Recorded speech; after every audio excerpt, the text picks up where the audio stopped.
আমি নদীর কাছে বললাম, বিলের কাছে সুদালা। আমি নদীর কাছে বললাম, বিলের কাছে সুদালা। তোমাদের জল কেন টলমল, তোমাদের জল কেন টলমল, কেন এমন সুন্দর, কেন এমন মনোহর।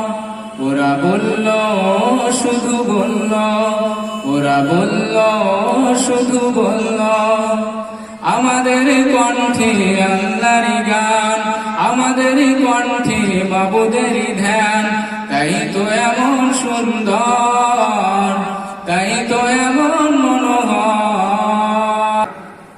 একদিন আল্লাহর নবী সাহাবীরা মসজিদে বসে আছে। হযরত ফারুক, ওমর ফারুক রাদিয়াল্লাহু তাআলা আনহু, জলিল কাদর সাহাবী, মহিমান্বিত সাহাবী, তিনিও বসে আছে। সমস্ত সাহাবারা বসে আছে। হঠাৎ মজলিসের মধ্যে একজন সাদা পোশাক পরিহিত, কালো চকচকে চুল এবং কোন ক্লান্তি শ্রান্তির কোন বিন্দু মাত্র ছিটে ফোটা নেই, এমন একজন ব্যক্তি এসে রাসূলের কাছে এসে বসলেন। সাহাবীরা অবাক, আমরা চিনি না, জানি না কে এই ব্যক্তি। হাদিসের মধ্যে এসেছে, হাদিসটা আছে মিশকাত শরীফের প্রথম হাদিস। হাদিসটি রিওয়ায়াত করছেন হযরত ওমর ফারুক রাদিয়াল্লাহু তাআলা আনহু। তিনি গিয়েছিলেন, যার ব্যাপারে নবী সাল্লাল্লাহু আলাইহি ওয়াসাল্লাম বলেছেন, আমার পরে কেউ নবী হয়ে আসবে না, যদি হয়ে আসে ওমর হয়ে আসতো, আমার ওমর হয়ে আসতো। সে ওমর ফারুক রাদিয়াল্লাহু তাআলা আনহু হাদিসটা বর্ণনা করেছে, লম্বা হাদিস। আমি হাদিসটা একটু আগে শুনিয়ে দিচ্ছি। وعن عمر رضي الله تعالى عنه أيضا قال بينما نحن جلوس عند رسول الله صلى الله عليه وسلم ذات يوم إذ طلع علينا رجل شديد باد الثياب وشديد سعاد الشعر لا يرى عليه أثار السفر ولا يعرفه منا أحد حتى جلس إلى النبي صلى الله عليه وسلم فأسند ركبتيه إلى ركبتيه ووضع كفيه على فخذيه فقال يا محمد أخبرني عن الإسلام. قال الإسلام أن تشهد أن لا إله إلا الله وأن محمدا رسول الله وتقيم الصلاة وتؤتي الزكاة وتصوم رمضان وتحج البيت إن استطعت إليه سبيلا. قال صدقت. فعجبنا له يسأله ويصدقه. فقال يا محمد أخبرني عن الإيمان. قال أن تؤمن بالله وملائكته وكتبه ورسله واليوم الآخر وتؤمن بالقدر خيره وشره. قال صدقت. فقال يا محمد أخبرني عن الإحسان. قال أن تعبد الله كأنك تراه فإن لم تكن تراه فإنه يراك. قال صدقت. فقال أخبرني عن الساعة. قال ما المسؤول عنها بأعلم من السائل. قال أنا أخبرني عن أمراتها.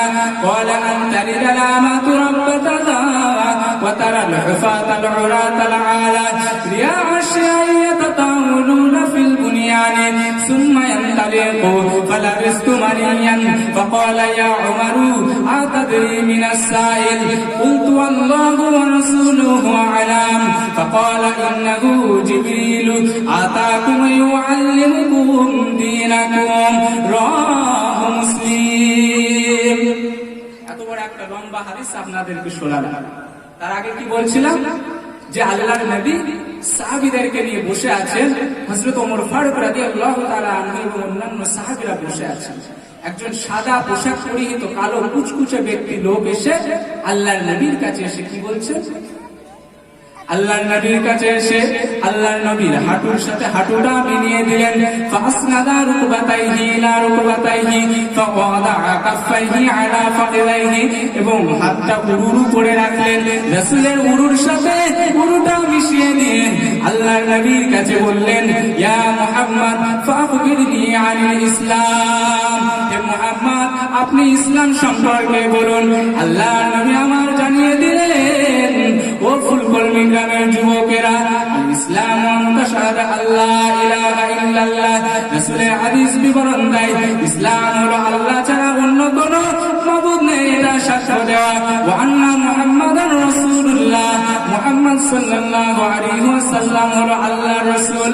পরে আমার আল্লাহর নবী জানিয়ে দিলেন, ওয়া তুকিমাস সালাতা, নামাজ কায়েম করা, ওয়া তুতিয়াজ যাকাতা, যাকাত আদায় করা, ওয়া তাসুমা রমজান, রমজানের রোজা রাখা, ওয়া তাহুজ্জাল বাইতা ইন ইসতাতাতি ইলাইহি সাবিলা, যদি তোমার সামর্থ্য থাকে তাহলে হজ পালন করা। একটু জোরে বলা যায় না সুবহানাল্লাহ? তাহলে আল্লাহর নবী আমার প্রথমে কি বললেন? নবীকে জিবরিল আমিন ছদ্মবেশে এসে বললেন ইসলাম সম্পর্কে বলুন। পরে আবার আল্লাহর নবীর সাহাবীরা অবাক হয়ে গেলেন। ফাআজিবনা লাহু ইয়াসআলুহু ওয়া ইউসাদ্দিকুহু, আল্লাহর নবী বললেন, হযরত ওমর ফারুক বললেন, আমরা অবাক হয়ে গেলাম, কেমন ব্যক্তি আসলেন? রাসূলুল্লাহর কাছে এসে প্রশ্ন করলেন, আবার রাসূলুল্লাহ যখন উত্তর দিয়ে দিলেন তখন আবার বললেন সত্য বলেছে। সাহাবীরা অবাক হয়ে যায়। পরের প্রশ্নে আবার আমার সাহাবীরা বলেন, ফাখবিরনি আনিল ঈমান, ঈমান সম্পর্কে বলুন। রাসূল আমার জবানে জানিয়ে দিলেন, আনতুমিনা বিল্লাহি, আল্লাহর উপর বিশ্বাস আনতে হবে, ওয়া মালাইকাতিহি ওয়া কুতুবিহি ওয়া রুসুলিহি ওয়াল ইয়াউমিল আখির, কিতাবের উপর ঈমান আনতে হবে, রাসূলের উপর ঈমান আনতে হবে, শেষ বিচার দিবসের উপর ঈমান আনতে হবে, ওয়া তুমিনা বিল কদরি খাইরিহি ওয়া শাররিহি, এবং ভালো মন্দ তোমার কপালে যা আছে কিনা মুসলমান, এটার উপরেও তোমার ঈমান আনতে হবে। আল্লাহ রাসূলকে জিবরিল আমিন বললেন, আর রাসূল আমার উত্তর দিয়ে দিলেন। জিবরিল আমিন কি বললেন? ক্বালা সাদাক্তা, মানে আপনি সত্য কথাই বলেছেন। পরে আবার হাদিসের মধ্যে আবার বললেন, ফাখবিরনি আনিল ইহসান, ন্যায়নিষ্ঠতা কি, সততা কি, বিচক্ষণতা কি? ইয়া রাসূলুল্লাহ, ইয়া হাবিবাল্লাহ, হুজুর আপনি বলে দেন। আল্লাহর নবী আমার জানিয়ে দিলেন, আনতা আবুদাল্লাহ কাআন্নাকা তারাহু ফাইন লাম তাকুন তারাহু ফাইন্নাহু ইয়ারাকা। যখন আল্লাহর ঘরে মশগুল হয়ে যাবা, মসজিদের নামাজরত অবস্থায় হয়ে যাবা, আমার আল্লাহর নবীর হাদিস জানিয়ে দিলেন, ও মুসলমান ঘরের ছেলেরা, তরুণেরা, ও নওজওয়ান যুবকেরা, ও নবীর উম্মতেরা, আল্লাহ নবী রাসূল আমার জানিয়ে দিয়ে গেলেন, মসজিদের মেম্বারে যখন দাঁড়িয়ে যাও, নামাজরত অবস্থায় দাঁড়িয়ে যাও, সেই সময় আল্লাহর দিকে চাইছে, তুমি মনে করো আমি আল্লাহকে যদি না দেখতে পাই, আমি আল্লাহ আমাকে দেখছে, সেইভাবে ইবাদত। আর আমরা নামাজ পড়ি কিভাবে?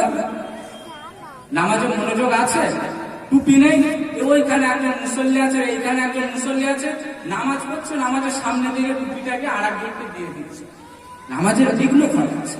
রাসূল আমার কি বললেন? তোমরা যখন নামাজ পড়ো মনে করো যে আল্লাহ তোমাদেরকে স্বয়ং দেখছে। আচ্ছা বাবা, পরীক্ষার হলে যদি মাস্টার মশাই জাস্টিফাই করেন যে ছাত্রদের কোনো টুকলি করতে দেবো না, বা একটা ভদ্রতার সাথে একটা সিস্টেমিক ওয়েতে আমি পরীক্ষাটা নেব, তাহলে কোনো বেয়াদবি হবে, সেখানে সুন্দরভাবে চলবে। তাই আল্লাহর নবী বললেন, ও আমার বান্দা, ও আমার উম্মতের, যখন তোমরা নামাজরত অবস্থায় খালেস নিয়ে মনে করো আল্লাহ আমাদেরকে দেখছে, সেইভাবে তাহলে তোমার মধ্যে ওয়াত্তাকুল্লাহ, আল্লাহর ভয়টা তোমার মধ্যে এসে যাবে।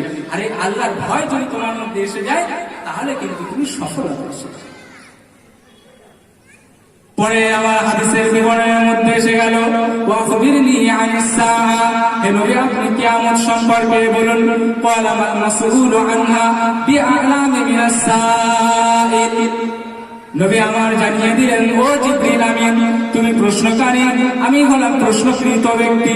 তুমি যতটা জানো আমি রাসূলুল্লাহ তার চেয়ে বেশি জানি না।